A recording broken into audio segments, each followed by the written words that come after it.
읽어드린 그 말씀을 통해서 한 걸음씩이라는 제목으로 하나님 말씀 전하도록 하겠습니다.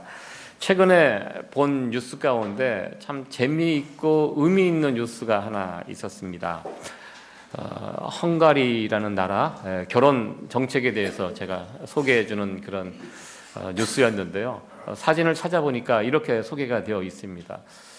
헝가리가 한 1,000만 명 정도 되는, 인구가 그렇게 많지 않습니다. 1,000만 명 정도 되는 나라입니다. 지금 한국도, 미국은 아직까지 이민이 들어와서 인구가 늘어나고 있지만 대부분 북유럽에 있는 나라들 자체 인구가 좀 줄어들고 있고요. 그래서 이제 외국에 있는 그 난민들도 막 수용하고 그러고 있는 실정입니다. 이 헝가리도 한 1,000만 명 정도 되는 인구가 되는데요. 매년 4만 명씩 인구가 줄고 있다고 합니다. 인구 절벽을 만난 것이죠. 많은 분들이 예측을 합니다. 특별히 미국에 있는 어느 경제학자가 한국도 이제 2020년 올해부터 인구 절벽이 시작이 되었다라고 이야기합니다. 한국도 이제 인구가 이제 예전에 3명, 둘만, 저희 때만 해도 둘만나 잘 기르자 이런 가족 계획 구호가 생각이 나는데요. 요즘은 둘 낳는 사람들이 거의 없습니다. 보통 한 가정, 아예 결혼 자체를 요즘 잘 하지 않기 때문에 한국도 이제 인구 절벽이 이제 본격적으로 시작이 되었다고 이야기를 하는데요. 그래서 어떻게 할까? 인구가 줄면 국력도 쇠하해지고 나라도 이제 어려워지는데 어떻게 하면 이 출산율, 결혼율을 높일까? 한국도 굉장히 고민 중에 있는 것으로 알고 있습니다. 그런 가운데 헝가리라는 나라, 이 결혼 정책이 참 재미있습니다. 결혼을 하면, 저 나라도 이 결혼을 요즘 젊은 분들이 결혼을 잘 하지 않으려고 합니다. 부담되고요. 또 요즘 취업률이 워낙 낮기 때문에 어려운 상황에서 결혼까지 할 수 있는 젊은이들이 그렇게 많지 않기 때문입니다. 이게 전 세계적인 현상이라고 합니다. 그래서 헝가리 정부가 내놓은 정책이 결혼하면 미국 돈으로 한 4만 불 정도를 이렇게 나라에서 무상으로 대출해 준다고 합니다. 거기까지는 충분히 이해할 수 있는 정책입니다. 이 4만 불 정도, 그 나라에서는 2년치 정도의 연봉에 해당되는 금액이라고 합니다. 네. 아마 그 나름대로 고민하면서 이제 만든 정책 같은데요. 그리고 나서 이 4만 불이 대출해 주는 것으로 이제 끝나는 것이 아니라 대출을 이제 갚아야 되겠죠. 그런데 5년 동안 자녀 한 명을 낳으면 대출 이자를 면제해 준다고 합니다. 그리고 2명을 낳으면 50% 감면, 그리고 3명을 낳으면 이 4만 불 전체를 탕감해 준다고 합니다. 굉장한 정책이죠. 지금 4만 불 하고 지금 얘기하고 있죠. 지금 예, 결혼한 두 사람의 표정이 생각보다 그렇게 밝지는 않은데요. 네, 이렇게 정책을 내놓으니까요, 이 정책의 효과가 놀랍게 나타난다고 합니다. 그래서 그동안 결혼율이 굉장히 많이 올라가고요. 그리고 여기저기서 이제 자녀를 출산하는 그런 붐이 헝가리에서 일었다고 합니다. 지금 인구가 점점 줄고 있는 한국도 참고할 만한 아주 귀한 정책이 아닌가 이렇게 생각을 해봅니다. 요즘 한국 심각합니다. 지방에 가보면 어린아이의 울음소리가 끊쳐진 그런 지방이 참 많이 있다고 합니다. 실제로 어느 마을에 가면 60대의 어느 분이 제일 젊고 60대 청년이라고 소개를 합니다. 그러니까 이분이 60이 되도록 결혼까지 못한 거예요. 시골에서 살면서. 그래서 60대, 우리 마을에서 제일 젊은 청년이라고 소개하는데 60대입니다. 그런 마을이 한국도 이제 점점 많아지고 있다고 합니다. 집안에서는 새 소리가, 예전에 3가지 소리가 들려야지 그 집안에 소망이 있다, 희망이 있다 이렇게 이야기합니다. 아이의 울음소리, 다둥이 소리, 열심히 일하는 소리, 그리고 글 읽는 소리. 이 집안에서 이 3 소리가 들려야지, 삼성이라고 합니다. 삼성이 있어야지 그 집안에 희망이 있다 이렇게 이야기를 하는데요. 그 중심이 되는 것이 이 아이의 울음소리가 아닌가 이렇게 생각이 됩니다. 저는 교회에도 이 삼성을 이렇게 빗대어서 생각을 해봤습니다. 이 교회에도 3가지 소리가 있어야 된다. 우리 교회도 이 아이들 소리, 찬송 소리, 기도 소리, 이런 소리가 넘쳐날 때 그 교회가 소망 있는 교회가 되지 않을까, 이렇게 생각을 해보았습니다. 특별히 우리 주일학교를 이렇게 생각해 보면요, 우리 세이비어 교회 주일학교가 아직 연약합니다. 저희들 이 2020년 다가오는 새해에는 더욱더 먼저 주일학교의 부흥을 위해서 우리가 기도하고 집중해야 하는데, 어떻게 하면 우리가 주일학교가 부흥할 수 있을까 좀 고민을 저도 해보았습니다. 우리 교회는 50대, 60대 지금 주축입니다. 헝가리처럼 출산 정책을 장려할 수도 없고, 사실 그게 제일 잘 빠르고 확실합니다. 저도 미국 와서 후회되는 것 중에 하나가 자녀를 하나 더 낳을 걸. 제가 그냥 2명인데요. 놀라기는요. 2명 키워보니까요, 2명 너무 작습니다. 제 주변에 있는 목회자 친구들 보면 다 기본 셋 가지고 있습니다. 저도 이제 미국에 왔기 때문에 둘째를 낳을 생각을 했어요. 한국에 살았다면 1명 놓고 말았을 것 같아요. 미국에 와 보니까 제 주변에 있는 목회자들이 여기저기서 계속 아이를 낳는 거예요. 거기 제가 도전을 받고 둘째를 이렇게 낳는데, 제가 믿음이 약해서 거기에서 멈췄어요. 제가 아는 어느 선배 목사님은요, 자녀가 5명입니다. 5명인데 한국에서 담임 목회지로 불러주는 교회가 없대요. 그 가장 큰 이유가 자녀가 너무 많다는. 그래서 할 수 없이 미국에 와서 사역을 하신다는 그 이야기를 들었는데, 참 지금 생각해 보면 그분은 앞서가시는 분이라고, 저는 시대를 앞서가시는 분이 아니었나, 이렇게 생각을 해 봅니다. 요즘 시대 정신은요, 자식들을 부담스러워합니다. 자식 부담스러워해요. 근데 저는요, 그것은 성경의 정신도 아니고 사단이 주는 마음이라고 저는 생각을 해보았습니다. 여러분들, 성경은 자식을 무엇이라고 이야기합니까? 자식은 부담스러운 존재니라, 이렇게 말씀합니까? 아닙니다. 자식은 여호와의 주신 기업이라고, 기업입니다. 부담이 아닙니다. 우리의 자녀들이 기업이에요. 한 사람 한 사람이 조그만 구멍가게 아니라 기업이라는 것입니다. 우리가 해야 할 일이 무엇입니까? 예전 어르신들은 대책 없이 자녀를 그렇게 놨다고 막 지금 사람들은 이야기합니다. 저희 외가도, 저희 어머님 쪽도 제가 언젠가 말씀드렸죠. 10명입니다, 자식이. 10명이고요. 10명이 지금까지 다 잘 살고 있습니다. 한 명도 중간에 죽지 않고 10명이 다 제가 나름대로 사람 구실하고 예수 잘 믿고 아주 융성하게 잘 살고 있습니다. 자식은 여호와의 주신 기업. 우리가 할 일은 무엇입니까? 우리의 자녀들, 여러분들 이제 할아버지 할머니 분들도 계시는데요, 우리가 해야 할 일은 우리의 자녀들이, 후손들이 큰 기업이 될 수 있도록 기도하는 일, 그렇게 하면 됩니다. 축복하고 여러분들이 계속 기도하면 말씀대로 우리의 자녀들이 큰 기업으로 자라날 줄로 믿습니다. 우리 이제 2020년도, 2019년도가 이렇게 이제 마무리가 되는데요, 1년 뒤 2020년도 끝날 때쯤 되면 우리 주일학교에 많은 부흥의 역사가 일어나기를 축원합니다.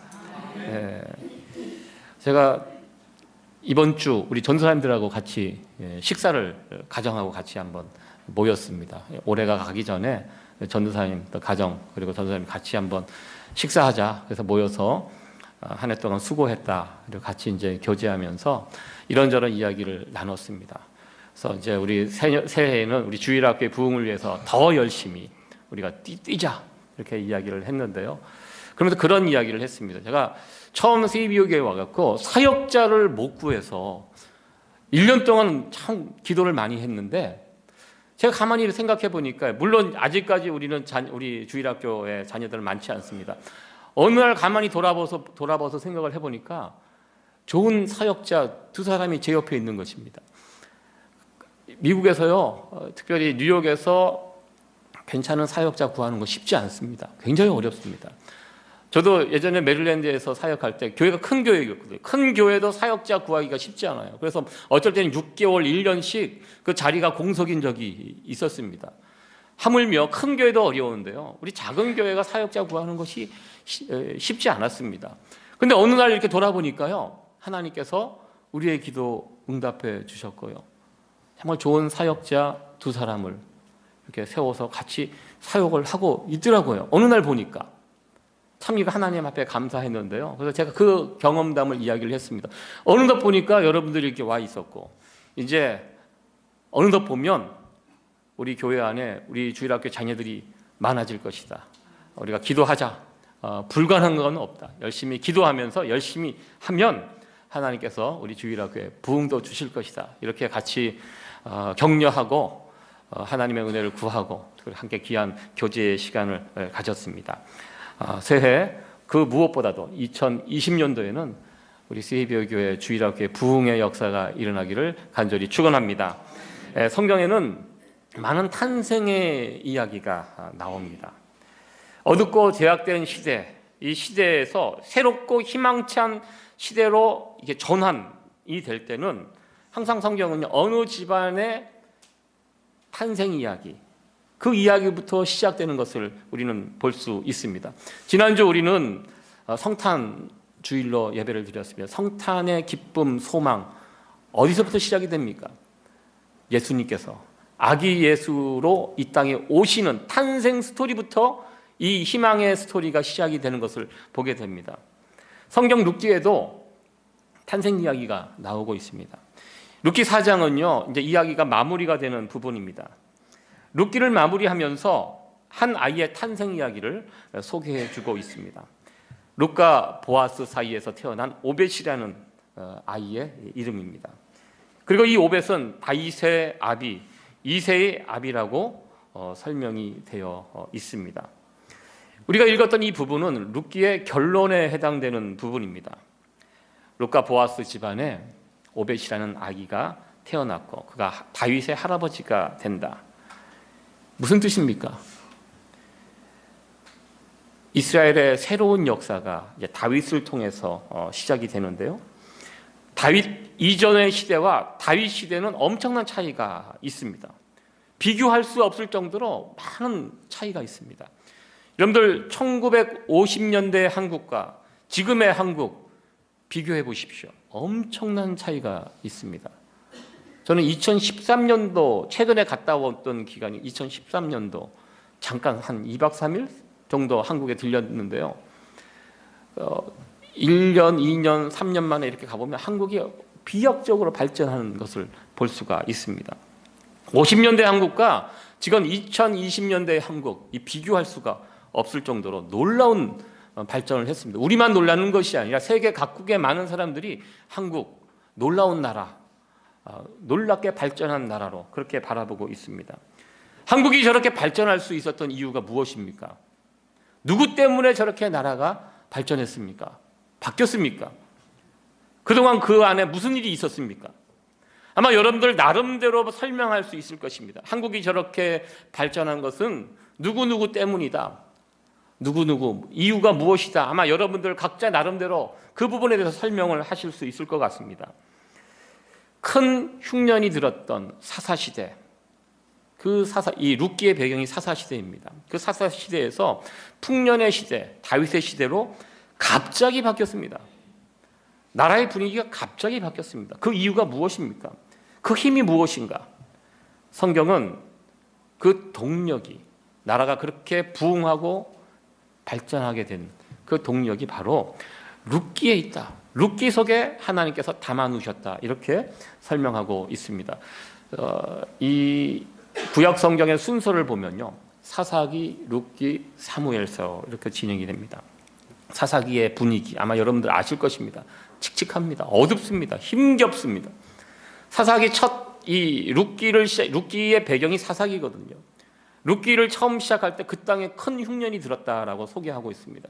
사사기가 그런 시대입니다. 흉년이 든 시기입니다. 하나님께서 약속하신 가나안 땅, 약속의 땅에서 살고 있지만 이스라엘 백성들이 정신을 못 차리고 하나님의 선물로 얻은 그 땅에서 엉터리 같은 짓을 합니다. 하나님을 섬기는 것이 아니라 하나님도 섬기지만 때때로 우상을 섬기고 물질을 쫓아 살고, 그러다 보니까 하나님께서 벌을 내리시고 이방 민족의 침입을 받고 어려움을 당하고, 그때마다 또 하나님께 부르짖고 하나님께서 사사를 세워서 구원하시고, 그렇게 계속 살면 좋겠는데 잠깐 그렇게 평안을 누리다가 다시 옛날로 돌아가서 이것이 계속 반복되는 그 시기가 사사 시대입니다. 룻기의 배경이 사사 시대입니다. 흉년이 들어있는 그 시대. 그런데요, 이 사무엘서는 다윗의 이야기를 하고 있습니다. 다윗은 이스라엘 역사에서 가장 위대한 왕이고 가장 영광스러운 시대입니다. 전성기예요. 이스라엘 역사에서 가장 전성기가 언젠가 다윗 시대입니다. 여러분들, 사사 시대, 저 엉터리 같던 그 시대에서 어떻게 다윗의 그 영광의 시대, 너무 갭이 큽니다. 어떻게 그렇게 갈 수가 있었는가? 성경은 사사기, 룻기, 사무엘서, 배열을 통해서 그 중간에 룻기를 이렇게 집어넣고 그 이유가 어디에 있느냐? 이 룻기 안에 담겨져 있다. 이 비밀이 그렇게 나라가 부흥하고 새롭게 되고 영광스러운 시대로 나갈 수 있었던 것, 이 룻기 안에 이 비밀이 있다. 이렇게 배열을 통해서 우리에게 말해주고 있습니다. 작년에 제가 룻기를 4번에 걸쳐 말씀을 전했습니다. 한 장씩, 한 주에 한 장씩 그렇게 설명을 해드렸는데요. 이 룻기는요, 지금도 이스라엘 사람들은 1년에 한 번씩 룻기를 회당에 모여서 같이 읽는다고 합니다. 특별히 오순절 절기 때 룻기를 읽습니다. 룻기가 주는 메시지가 있기 때문입니다. 저는 올 한 해를 이렇게 마무리하면서 우리 세이비어 공동체에 어떤 메시지를 준비해서 전할까 이렇게 고민을 했는데요. 이 룻기에 있는 말씀, 특히 4장에 있는 이 말씀이 참 시의적절한 말씀이다 이렇게 생각을 하고 이 말씀을 준비하였습니다. 룻기의 시대 배경, 제가 조금 전에 말씀드렸습니다. 굉장히 어두운 그 시대, 그 룻기의 이야기 여러분들 잘 알고 있을 것입니다. 이 엘리멜렉, 그리고 그 배경은 베들레헴입니다. 떡집이라는, 이 풍요로운 떡집이라는 그 뜻을 가지고 있는 곳이 베들레헴 출신입니다. 이 베들레헴 출신 엘리멜렉, 가뭄이 들자 그들이 내린 결정은 하나님의 땅을 떠나자였습니다. 여기서 도저히 살 수 없으니까, 너무 힘겨우니까 옆 나라로 이주하자, 이민 가자, 그렇게 해서 찾아가는 곳이 모압 땅입니다. 갈 때 한 가정이 옮겨갑니다. 엘리멜렉, 나오미, 그리고 2 아들 말론, 기론, 이렇게 4 식구가 정든 고향 땅을 떠나 이민을 가게 됩니다. 그렇게 이민 간 땅에서 그들이 어떻게 살았습니까? 잘 살았습니까? 성경에 보면 잘 살지 못했습니다. 나오미의 남편 엘리멜렉이 얼마 되지 않아서 죽습니다. 나오미에게는 아마 큰 충격이었을 것입니다. 남편을 잃었습니다. 그러나 나오미에게는 아직 2 아들이 남아 있습니다. 2 아들에게 모든 희망을 걸고 삽니다. 그리고 그 땅에서, 모압 지방에서 이방 며느리를 얻게 됩니다. 그래서 2 가정, 그리고 나오미는 이 2 아들을 희망 삼아 그 가정에서, 그 집에, 그 땅에서 살게 되는데요. 무슨 이유인지 모르지만 10년 정도 지났을 때 2 아들들이 다 죽었다라고 성경은 이야기하고 있습니다. 성경에 나오는 인물 가운데 큰 불행을 당한 사람들 여럿 있습니다. 대표적으로 욥이 있습니다. 남자로서 욥이 있다면, 저는 여자로서 큰 불행을 만난 사람, 저는 나오미라고 저는 생각을 해보았습니다. 욥과 비교할 정도로 큰 불행을 당한 사람, 나오미. 남편 죽고, 또 어떻게 보면 2 아들이 다 죽는 이 과정을 어머니로서 지켜보았, 그것보다 더 큰 슬픔이 어디 있을까 생각을 해보았습니다. 자식을 잃은 부모. 오늘 아침도 제가 이렇게 나오면서 뉴스를 이렇게 잠깐 봤는데요. 여러분들, 세월호 때 자식을 잃은 어느 아버지가 어제인가요? 스스로 또 목숨을 끊었다는 안타까운 뉴스를 보게 되었습니다. 여러분들, 세월호가 언제 일어났습니까? 2014년도인가요? 꽤 됐습니다. 이제 어떤 사람들은 이제 그만 좀 얘기했으면 좋겠다라고 이야기하는 분들도 있습니다. 참 많은 이야기들이 이제 오고 가고 있었는데요. 그러나 여전히 자식을 먼저 떠나보낸 부모들에게는 그 큰 아픔과 상처로 남아있는 것을 보게 됩니다. 어떻게든 자식을 잃고 살아보려고 했는데, 여러분들 자식을 잃고 나라에서 얼마나 많은 보상금이 또 나갔습니까? 많은 분들은 그러면 되지 않겠느냐 이렇게 이야기하는 분들도 있습니다. 그런데요, 자식을 잃은 부모들은 그렇지 않은 것입니다. 두고두고 또 생각나고 그 아픔과 슬픔을 뒤로하고 어떻게든 산 사람은 살아야 되겠다고 생각하고 살아보지만 견디다 또 안 되는 것입니다. 그래서 이번에는 아버지가 또 스스로 목숨을 끊었다는 안타까운 뉴스를 오늘 아침에 보았습니다. 그것을 보면서 자식을 잃은 부모의 아픔이 그토록 깊고 크구나, 이것을 다시 한번 그 뉴스를 통해서 볼 수가 있었습니다. 이 나오미 남편을 잃었습니다.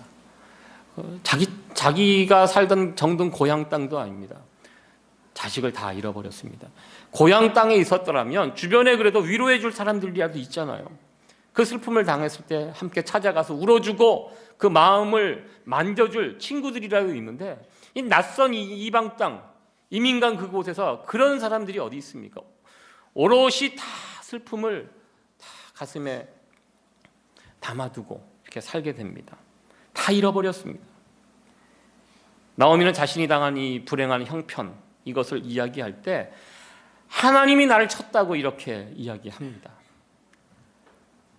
무슨 이유인지 모르겠지만 하나님이 나를 치셨다. 그렇지 않고서는 이런 불행이 나에게서 왜 일어날? 나오미라는 이름의 원래 뜻이 무엇입니까? 즐거움, 기쁨입니다. 행복입니다.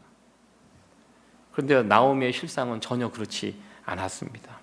그래서 나중에 나오미는 자신의 이름을 바꾸기를 원했습니다. 마라, 괴로움, 쓰다, 이걸로 고쳐서 불러라. 내 상황을 아는데 나를 부를 때 즐거움, 행복, 이거 너무 더 마음이 아픈 거예요. 그 이름으로 불리우는 게. 차라리 나를 마라라 불러라, 고쳐 불러라.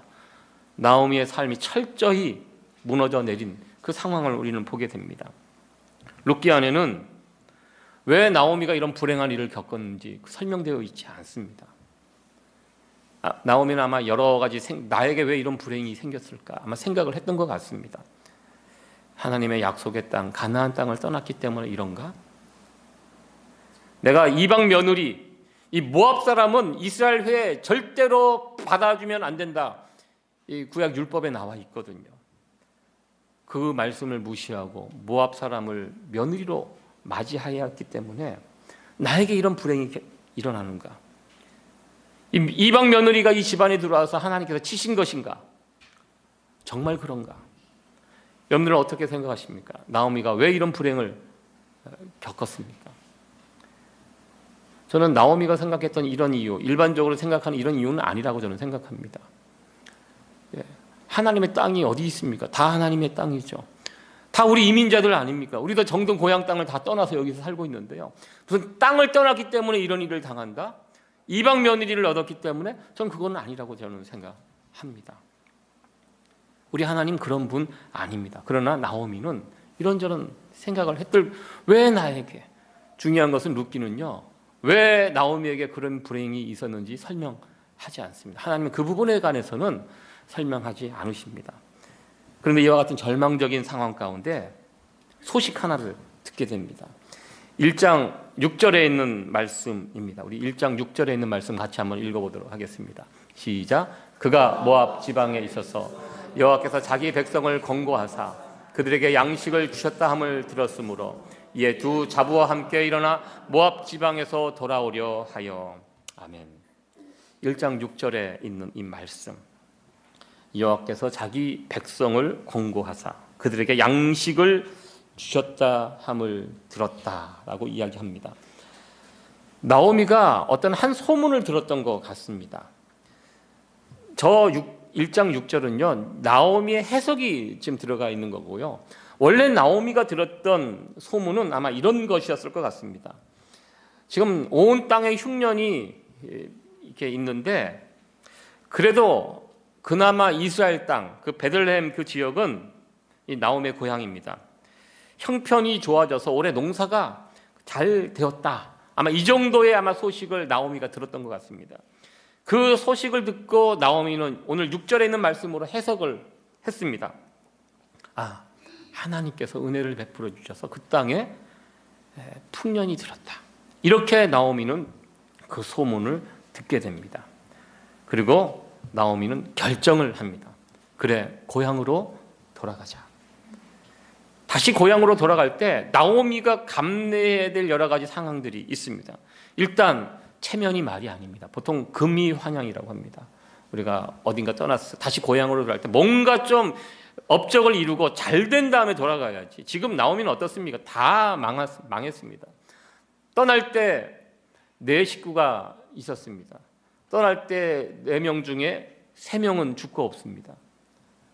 그리고 족보도 모르는, 처음 보는 며느리 2, 그리고 1명은 떠나가고 이제 룻과 함께 이렇게 돌아오게 되는데요. 이렇게 과부 2이 돌아왔을 때 사람들이 우리를 어떻게 바라볼까? 아마 그거 생각하면 죽기보다 싫은 장면이 아닌가 이렇게 생각이 됩니다. 사람들이, 특히 고향 친구들이, 내가 알고 있는 사람들 우리를 보고 뭐라고 이야기할까? 물론 안 됐다고 이야기하지만 속으로 뭐라고 생각할까?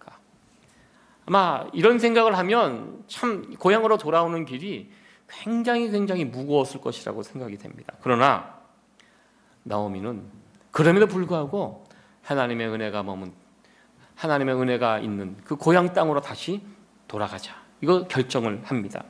그리고 이 나오미의 이 결정, 룻기 1장 6절의 이 결정부터 나오미의 인생이 달라지고요.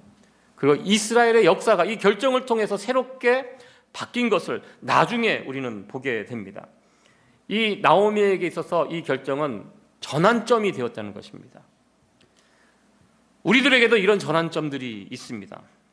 일단 우리 모두는요, 이 자리에 참여한 우리 모두는 나오미와 같은 어떤 결정을 하고 지금 이 자리에 오신 분들이라고 저는 생각합니다. 아버지의 은혜가 있는 머문 이곳, 나름대로 여러분들 결정을 하고 들어오셨습니다. 여러분 이 사실에 여러분들 동의하십니까? 누군가로부터, 부모로부터, 친구로부터, 혹은 어떤 분은 스스로 걸어서 교회에 들어오시는 분들이 있습니다.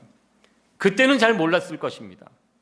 지금 생각해보면 교회, 아버지 집에 나오는 이 순간, 우리 인생의 터닝 포인트였다는, 이 전환점이 이루어졌던 그 시기라는 것입니다.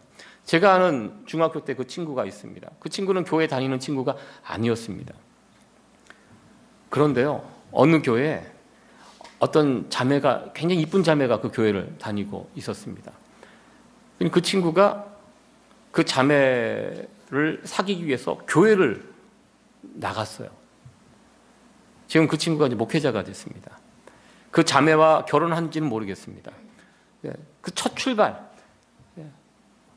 그 자매랑 사귀고 싶은데 그 가장 빠른 방법이 그 교회에 나가는 거예요.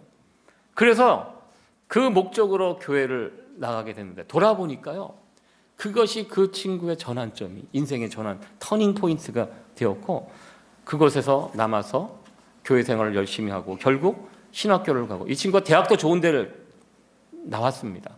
그리고 대학을 졸업하고 신학교에 가고, 그리고 목회자가 되어서 목회를 하고 있는, 지금 중학교 때 그 시절 돌아보면 그때가 전환점이었다는 것입니다. 룻기의 이 터닝 포인트, 바로 여기에 있습니다. 하나님을 향하여 발걸음을 옮겼다는 것. 앞으로 우리에게도 이런 터닝 포인트들이 계속 우리 앞에 이렇게 펼쳐져 갔으면 좋겠습니다. 우리가 하나님을 향하여 우리의 발걸음을 옮겨가는 것. 하나님은 언제나요, 새로운 역사를 쓰실 때 거기서부터 출발한다는 것입니다. 하나님은 지금도 우리에게 말씀하고 계십니다. 이 시간 설교 시간을 통해서 여러분들에게 말씀하시기도 하고요, 여러분들의 기도를 통해서 여러분들이 말씀을 읽는 가운데도 하나님은 말씀하십니다. 여러분들이 하나님의 말씀이 들려질 때 우리가 해야 할 일이 무엇입니까? 그 말씀에 따라 우리의 믿음의 발걸음을 내딛는 것, 거기에서 하나님의 역사는 새롭게 시작될 수 있다는 것입니다. 2019년도가 이렇게 마무리가 되는데요, 2020년도 새해를 시작하면서도 이 귀한 믿음의 전환들, 믿음의 발걸음들이 우리 가운데 계속 이어져 갈 수 있기를 간절히 축원합니다. 이렇게 고향 땅으로 돌아온 나오미의 삶이 어떻게 되었습니까? 그래, 하나님 집으로 돌아가자. 귀한 결심을 하고 돌아옵니다. 그의 삶이 확 달라졌습니까? 아닙니다. 달라지지 않았습니다. 예상대로 쉽지 않는 이 나오미, 룻, 그 삶이 기다리고 있었습니다. 과부들이 할 수 있는 것이 무엇이겠습니까? 연약한 여자로서 할 수 있는 것, 룻이 돌아와서 할 수 있는 것. 나오미는 또 나이가 있기 때문에 일도 못합니다. 룻이 시어머니를 봉양하기 위해서, 먹고 살기 위해서 밖에 나갑니다. 무작정 나갑니다. 그 당시 추수 때입니다. 그때 할 일이 무엇입니까? 어느 밭 추수 소식을 듣고 그 밭에 가서 추수하고 나면 추수하면서 뒤에 떨어진 곡식 알갱이들이, 나달들이 있습니다. 그거 하나씩 주워다가 그거 정리해서 그거 다듬어서 이제 밥을 먹고 사는, 생각하면 비참한 일입니다. 이제 주워 먹는 그 일을 합니다. 여러분들 땅바닥에 떨어진 쌀달 이런 거 주워 보셨습니까? 쉽지 않습니다. 가끔 저도 집에서 잘못하다가 이게 쌀을 이렇게 쏟게 되면 그거 하나씩 이렇게 줍는 거 굉장히 짜증나는 일입니다. 쉽지 않습니다. 룻이 한 일이 바로 그 일입니다. 오늘은 어디 오라는 데도 없고요. 아침에 나올 때 어디 가야 될 정해지지 않았습니다. 그냥 돌아다니다가 추수하는 곳이 있으면 거기 그냥 기웃기웃하다가 눈치 보면서 추수하고 지나가면 얼른 들어가서 줍습니다. 그걸 가지고 먹고 살아가는 아주 힘겨운 삶. 이 두 사람이 그렇게 이제 살게 되는데요. 어느 날 이 룻이 우연히, 성경은 우연이라고 이렇게 표현이 되어 있는데요, 어느 밭에 가서 그 이삭 줍기를 하고 있는데 그 밭의 주인이 룻을 발견하고 룻을 굉장히 잘해 줍니다. 선대해 줍니다. 그날따라 평소와는 다르게 또 많은 곡식을 주워다가 가지고 가게 되고, 그 모습을 보고 어머니가 묻습니다. 오늘 어떤 일이냐? 오늘 어떻게 이렇게 많이 얻을 수 있었냐? 여차저차 설명을 합니다. 그 밭의 주인이 보아스라고. 이 보아스라는 이름을 딱 듣고 나오미는 알게 됩니다. 자기의 남편 엘리멜렉의 친척이 된다는 이 사실을 나오미가 알게 됩니다. 룻기에는 중요한 두 가지 율법이 나옵니다. 기업 물음법, 계대 결혼법, 이 두 가지 율법이 있습니다. 이 둘 다 연약한 자들을 보호하는 법입니다. 하나님께서 이스라엘 백성들은요, 모두가 다 행복하게 살아가기를 원하셨습니다. 요즘 빈부의 격차가 너무 심하죠. 앞으로 아마 계속 심하게 될 것입니다. 부자들은 더 부자가 되고 가난한 자들은 더 가난하게 되는데요, 하나님은 이스라엘 백성들을 그 가나안 땅에 처음으로 이렇게 세팅할 때요, 그렇게 되지 못하도록 여러 가지 안전장치들을 해놓았습니다. 부가 한쪽으로 가지 못하도록 기업 물음법이라는 것이 있습니다. 기업이 그 당시 땅입니다. 땅이 지금도 중요하지만 옛날에도 중요합니다. 기업을 다 나눠줬는데요, 만약에 이 기업을 무슨 여차저차해서 엘리멜렉처럼 그 땅을 팔고 이민을 가버리면 나중에 이제 다 잃어버리고 돌아왔을 때 이제 엘리멜렉이 살 방법이 없잖아요. 그러나 이게 땅을 다시 사갖고 엘리멜렉에게 줄 수 있도록, 본인이 돈이 없으면 본인 가운데, 친척 가운데 가장 가까운 사람이 그것을 이제 돈 주고 사서 다시 돌려줄 수 있도록, 이게 기업 물음법입니다. 이스라엘 율법에 나와 있는, 이걸 통해서 아버지 때 힘들었으면 자식 때에는 그래도 이렇게 살아갈 수 있도록 하나님께서 그렇게 이제 법을 만들어 놓았습니다. 그래서 이 기업 물음법이 룻기에 나옵니다. 그리고 이 계대 결혼법, 신명기 25장에 보면 결혼을 했는데 상속자가 없이 죽었을 때 그 형제에게 다시 결혼을 해서 그 사람, 죽은 사람을 위해서 아들을 낳아주도록, 이 계대 결혼법입니다. 그렇게 함으로써 이 가문이 끊어지지 않고 이 땅이 계속 그 사람, 그 조상의 이름, 그 기업의 이름으로 계속 이어질 수 있도록, 이게 계대 결혼법이 이렇게 정해져 있었습니다. 근데 중요한 것은요, 그 당시 사람들은 이 법은 알고 있었지만 그 율법을 지키며 살아가는 사람들은 거의 없었습니다. 왜 법은 있지만 거의 이 사문화된 법으로 남아 있었습니까? 이 두 가지, 누군가 이것을 지키려고 하면 그걸 지키는 사람이 손해를 보기 때문입니다. 율법은 있었지만 그래서 율법을 지키며 살아가는 사람은 거의 없었다는 것입니다. 지금이나 옛날이나 손해보는 거, 죽는 것보다 무서워하는 것이 이 손해보는 거 아닙니까? 하나님의 율법을 지켜도 어느 정도 것, 어느 선, 너무 큰 손해를 당하지 않는 그 선에서 지키지 그 선을 뛰어넘는 사람들은 없었기 때문입니다. 그러나 이 보아스는요, 자신에게 당한 이 손해 감수하면서 하나님께서 정해주신 이 법을 철저히 지키는 이 보아스의 모습을 우리는 보게 됩니다. 결국 룻과 보아스가 맺어져서 부부가 되고 그렇게 맺어진 사이에서 아들이 태어나게 됩니다. 성경은 그 아이의 이름 오벳이라고 이야기하고요, 다윗의 할아버지가 된다는 사실을 성경은 담담하게 밝혀주고 있습니다. 사실 룻기의 이 마지막은 족보의 이야기로 이제 끝이 나는데요, 이 족보의 이야기는 엄청난 일이 이 나오미 가문, 엘리멜렉 가문에 일어났음을 보여주고 있습니다. 룻의 이야기가 갑자기 건너뛰어서 다윗의 이야기가 되었습니다. 이스라엘의 가장 위대한 이 왕이었던 다윗, 바로 이 룻과 보아스, 나오미, 이 이야기에서부터 시작이 되었다는 것입니다. 실로 엄청난 일이 일어났는데 룻기의 이야기는요, 엄청난 이야기가 아닙니다. 순간순간 우연한 어떤 선택과 결정들, 이런 것들이 이제 모아져서 어느덧 보니까요, 돌아보니까 이스라엘의 엄청난 역사가 이루어져 있었다는 것입니다. 여러분들, 처음부터 나오미가 다윗을 본 거 아닙니다. 볼 수도 없었습니다. 앞길이 전혀 보이지 않는 그런 상황이었습니다. 그러나 그때 앞이 보이지 않지만 한 걸음씩, 오늘 말씀의 제목이 한 걸음입니다. 한 걸음씩 한 걸음씩 나오미는 믿음의 발걸음을 하나님을 향하여 걸어갔습니다. 걸어가다 보니까, 돌아보니까 엄청난 역사가 나오미의 그 가정에, 가문에 일어났던 것을 보게 됩니다. 하나님의 은혜가 있는 곳에 발걸음을 옮겨갔고, 그래서 그것에서 룻이 이삭을 주우면서 하루하루 연명했는데, 어느 날 갑자기 보아스, 은혜를 베푼 보아스를 만나게 되었고, 그가 남편의 친척이었기 때문에 그가 율법의 계대 결혼, 기업 무릎, 이런 법이 있는데요, 그것을 보아스가 지켜주면 좋겠다, 그러니까 제안을 한 겁니다. 지켜주면 좋고 거절하면 할 수 없고, 이런 상황이었습니다. 그런데요, 보아스가 손해보는 것을 감수하고 그 법을 지켜줍니다. 그래서 룻과 보아스가 결혼을 하고, 그래서 둘 사이에 아이가 태어나고, 아마 거기까지가 나오미가 바라봤던 그런 일들이었을 것입니다. 그러나 이 모든 일들 뒤에 누가 계십니까? 하나님이. 나오미가 한 일은 거기까지입니다. 이렇게 저렇게 해갖고 기업을 살리고, 여기까지가 나오미가 한 일인데요, 나오미가 다윗을 못 봤습니다.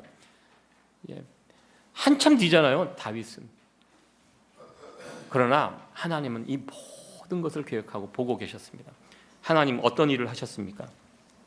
이 나오미 이 집안에 보아스를 준비시켜 주시고, 그리고 결국 이 과정을 통해서 다윗을 일으켜 주셨다는 것입니다. 누가 하셨습니까?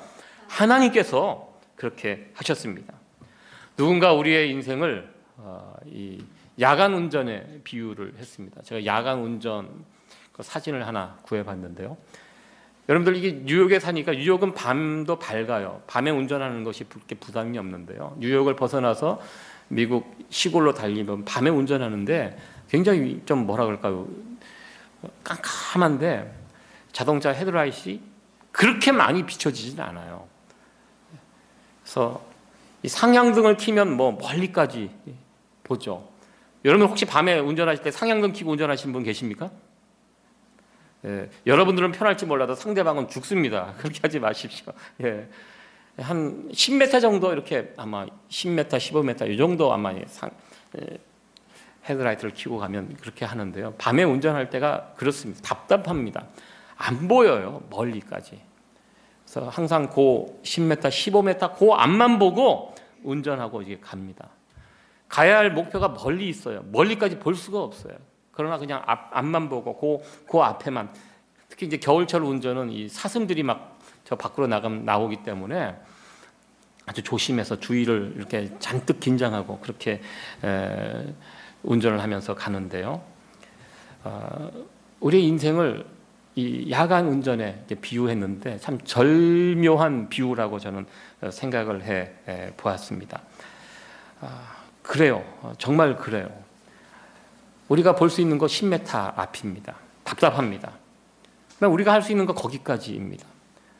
목적지도 안 보이고 멀리도 보이지 않습니다. 그냥 10m 앞만 바라보면서 달리다 보면 언젠가 이제 목적지에 도달하게 됩니다. 우리의 신앙생활 마찬가지입니다. 우리는 미래 볼 수 없습니다. 어쩔 때는 한 치 앞도 못 봅니다. 그저 우리가 할 수 있는 거 무엇입니까? 하루하루, 한순간, 한 걸음 내가 부딪히면서 나아가는 일입니다. 룻기에 나오는 나오미가 한 일이 바로 여기에 있습니다. 그때 보이는 그 순간 최선의 선택을 하면서 나오미는 살아갔습니다. 그냥 아무런 계획 없이 살다 보면 하나님께서 역사하신다, 이런 의미로 제가 말씀드리는 거 아닙니다. 우리가 하루하루 한 걸음씩 뛰어가지만 룻기에 나오는, 여기에 나오는 소개되는 사람들처럼 살아야 한다는 것입니다. 그들이 어떻게 살았습니까? 그들은요, 하나님의 은혜의 집으로 발걸음을 옮겼다는 것입니다. 룻과 나오미, 보아스가 어떻게 살았습니까? 한마디로 착하게 살았습니다. 제가 작년에 룻기를 설명하면서 인애의 사랑에 대해서 설명을 드렸습니다. 인애의 사랑이 어떤 사랑인가? 우리가 예수 믿는 사람으로서 누군가를 사랑하면서 살아야 되는데 우리가 베푸는 사랑은 인애의 사랑이다. 인애의 사랑이 어떤 사랑인가? 나도 어렵지만 나보다 더 어려운 사람들이 있는지 돌아보면서 그들을 사랑하고 끝까지 책임지고 그들을 보살피는 사랑이 인애의 사랑이다. 하나님은 그런 인애의 사랑을 가지고 살아가는 사람들을 사랑하시고 큰 은혜와 축복을 부어주셨다는 것입니다. 룻기에 나오는 나오미, 정말 10m 앞도 제대로 보이지 않는 그런 미래, 암울한 미래, 그걸 바라보면서 그는 살았습니다. 그럼에도 불구하고 그 상황 가운데 하나님의 음성이 들리는 그곳을 향하여 믿음의 발걸음을 떼었고요. 험하고 힘든 삶이었지만 그럼에도 불구하고 착하게 나보다 더 어려운 사람들을 돌아보며 사랑하며 살았습니다. 하나님께서 어떤 결정을 기뻐하실지 그것을 선택하며 나오미, 룻, 보아스가 그렇게 살았습니다. 하나님은 그런 인생들을 기뻐하시고 축복하신다는 것입니다. 이제 2019년도 이제 이렇게 마무리가 되어 갑니다. 다가오는 2020년도 만만치 않은 한 해가 될 것이라고 이렇게 생각합니다. 늘 이맘때가 되면 새해를 예측하면서 늘 반복되는 이야기, 내년도는 올해보다 더 힘들 것이다, 계속 이런 이야기, 이런 뉴스를 우리는 듣게 됩니다. 점점 더 어려워져가는 이 새해, 다가오는 2020년, 우리가 어떻게 살아가야 할 것인가? 룻기에 나오는 나오미의 이 모습이 우리에게 좋은 모델이 될 것이라고 저는 믿습니다. 어려운 상황 가운데 나오미가 했던 것, 첫 번째 전환점 무엇입니까? 하나님의 말씀을 들었다는 것입니다. 그 말씀을 향하여 믿음의 발걸음을 내딛었다는 것입니다. 앞이 안 보이고 두렵고 답답한 상황이었지만 한 걸음씩 눈에 보이는 것만큼 그 10m 앞까지 걸어갔습니다. 그리고 또 보이는 10m 앞 또 나갑니다. 갈 때 하나님께서 기뻐하시는 선택이 무엇인가? 그거 생각하면서 그 정도 했다는 것입니다. 우리가 할 일은 그거입니다. 여러분들, 우리가 새해를 맞이하면서 뭐 큰 계획을 세우고 어떻게 할 것이다, 저는 별 의미가 없다고 저는 생각합니다. 우리가 그 능력이 없습니다. 우리가 할 수 있는 것, 보이는 것만큼, 우리가 할 수 있는 것만큼 하는 것입니다.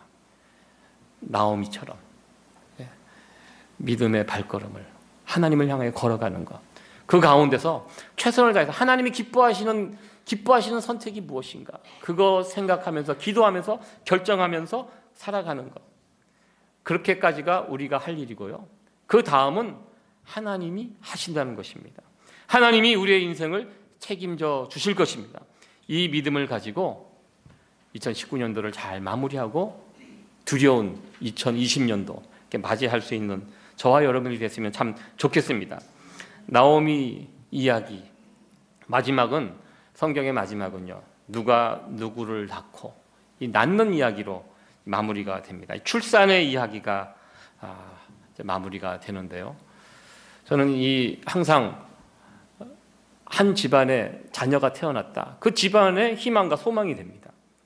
룻기의 마지막이 누가 누구를 낳았다는 이야기가 이제 반복이 되면서 아주 희망 가득한 그런 분위기로 이제 마무리가 되는데요, 언제나 이 출산의 이야기는 우리에게 희망을 주는 것 같습니다. 새해 2020년 이렇게 맞이하면서 우리에게도 이 출산의 이야기가 또 나타나 보기를 또 기대해 봅니다. 특별히 이 영적인 출산의 이야기가 우리 교회 안에서 올해보다 더 풍성하게 일어났으면 좋겠습니다. 누가 누구를 낳고, 우리가 이미 이제 육적으로 누군가를 낳을 나이는 다 지났죠. 하나님께서 역사하시면 불가능하지는 않을 것이라고 생각하지만, 우리 아직까지 이렇게 출산이 가능하신 분들 좀 새해 그런 쪽도 물론 열심히 하시지만, 우리가 새해 더 우리가 집중해야 될 영적인 출산, 영적인 출산이 막 일어날 때 그 교회는 희망과 소망이 넘칠 수 있습니다. 새해 우리가 하나님 앞에 기도하면서, 하나님 올해는 2020년도에는 이 영적인 출산의 이야기가 우리 가운데 넘쳐날 수 있도록 하나님 은혜를 베풀어 주세요. 이런 기도하면서 새해를 맞이할 수 있는 저와 여러분들이 됐으면 좋겠습니다. 다가오는 2020년도 희망찬 새해가 되어지기를 간절히 소원합니다. 오늘 룻기의 이야기를 통해서 우리가 어떻게 새해를 맞이해야 하는가, 우리가 이 나오미처럼 이런 모습으로 하나님 앞에 서 있기를 소원합니다.